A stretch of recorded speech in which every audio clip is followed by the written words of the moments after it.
جا رہی ہے جہاں پہ کئی سو ارب روپے کا سالانہ نقصان ہوتا ہے. تو میں سمجھتا ہوں کہ دیکھیں یہ ملک ہے تو سیاست ہے, یہ ملک ہے تو سیاستدان ہیں, اس لیے ہمیں معیشت کو سیاست کی نظر نہیں کرنا. اور اس میں میری ایک اور التماس ہوگی, بڑے ادب کے ساتھ میں گزارش کروں گا. کئی دفعہ ایسی خبریں آ جاتی ہیں جن سے معیشت پر منفی اثر پڑتا ہے, تو اس کے لیے ہم حاضر ہیں. آپ نے ویریفائی کرنا ہے, آپ نے اس کو کنفرم کرنا ہے. ہماری منسٹری کے دروازے کھلے ہیں, ہم آپ کے سامنے حاضر ہیں, ہمارے سے کنفرم کر لیں. کئی دفعہ ایسی خبریں آ جاتی ہیں, اور اب بھی دیکھیں وزیر اعظم نے چینی سرمایہ کاری کو, پاک چین دوستی کو بڑی اہمیت دی, اور وہ خود گئے داسو جا کے انہوں نے چینی انجینئر سے ملاقات کی, اور چینی انجینئرز کے ساتھ انہوں نے ملاقات کے اندر سیکیورٹی کے جو معاملات تھے اس پہ روشنی ڈالی, تعزیت کی, اظہار ہمدردی کیا, اور اس میں بھی خاصی انشاءاللہ تعالیٰ پیش رفت ہے. عوام کے سامنے وہ بھی حقائق لے کے آئیں گے. اور چینی سیکیورٹی پہ وزیر اعظم 4 سے 5 میٹنگز کر چکے ہیں. تو یہ دیکھیں, یہ معیشت کی بہتری, قومی مفاد, یہ وہ چیزیں ہیں جس پہ پوری قوم اکٹھی ہے, اور اس میں ہمیں امید رکھنی چاہیے. اور جو امید ہوتی ہے, امید سے بہت سے مسئلے حل ہوتے ہیں. اور امید ایسے شخص سے ہے جس کا نام شہباز شریف ہے, جس نے ماضی میں ڈیلیور کیا ہے, جس نے ماضی میں 12.5 سال میاں نواز شریف کی قیادت میں اگر آپ دیکھیں پنجاب کے اندر, تو پنجاب کا نقشہ بدلا.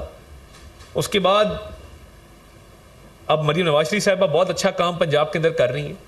تو دیکھیں یہ امید اور جو ڈیلیوری ہے یہ ساتھ ساتھ ہے.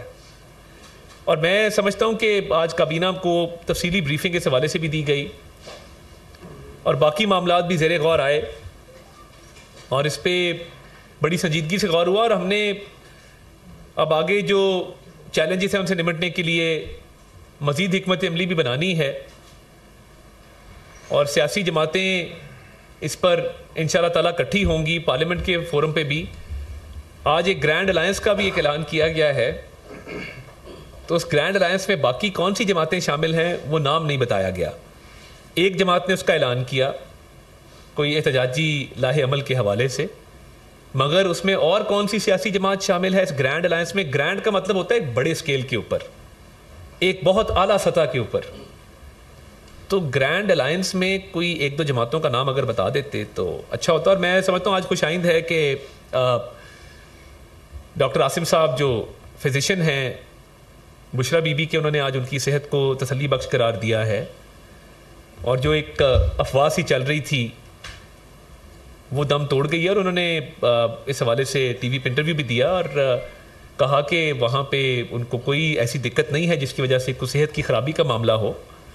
تو میں سمجھتا ہوں کہ یہ بھی ایک اچھی چیز ہے کہ معالج کی طرف سے یہ بیان آ جانا, کیونکہ دیکھیں جو غیر یقینی صورتحال ہوتی ہے جس سے افواہیں جنم لیتی ہیں وہ سیاسی عدم استحکام پیدا کرتی ہے, اور پھر معیشت کو بھی اس کے لیے وہ ایک اچھا رجحان نہیں ہوتا. تو میں سمجھتا ہوں کہ ہم نے معیشت کے حوالے سے اپنی ٹون سیٹ کی ہے, اور اس کے ساتھ ساتھ اس ملک کے یوتھ کو امپاور کرنے کے لیے بہت جلد ایک لاہ عمل کا اعلان کیا جائے گا. آج ہماری میرے ساتھ کوآرڈینیٹر ہماری جو موجود ہیں کلائمیٹ چینج کے اوپر, امینا صاحبہ, آج رانا مشہود صاحب جو چیئرمین پی ایم یوتھ پروگرام, انہوں نے بھی آج ایک پریس کانفرنس کی.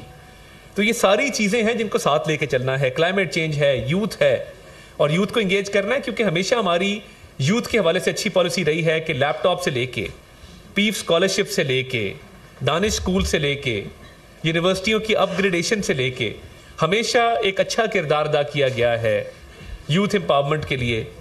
اور پی ایم نے پچھلے دنوں جو ملاقاتوں کا سلسلہ شروع کیا, پاکستان کے ہیرو ہیں وہ جیولن تھرو جو اب جنوبی افریقہ جا رہے ہیں, ان کے ویزے کی بھی فیسیلیٹیشن کی گئی, ارشد ندیم, اور ان کا مقابلہ ہر سال ہوتا ہے ایشین گیمز میں بھی, اور اولمپکس میں بھی وہ پاکستان کی نمائندگی کرتے ہیں اور ہمیں میڈل ہمیشہ لے کے دیتے ہیں. تو اس حوالے سے بھی وہ وزیر اعظم کا پورا فوکس ہے ینگ جنریشن پہ, سپورٹس کے اوپر. تو یوتھ امپاورمنٹ کا ایک جامع پروگرام سامنے لے کے آئیں گے, اور میں سمجھتا ہوں کہ ملک سیاسی استحکام کی طرف بڑھا ہے, اور اس کے ساتھ ساتھ معاشی استحکام بھی جو ہے وہ آئے گا, اور انشاءاللہ تعالیٰ یہ مسائل حل ہوں گے. اس کے لیے کابینہ میں بھی ڈسکشن ہوئی, اور ہم پرعزم ہیں, پر امید ہیں اور شہباز شریف امید کا نام ہے، اور انشاءاللہ تعالیٰ ان کی قیادت میں ہم ان تمام مسائل کو حل کریں گے۔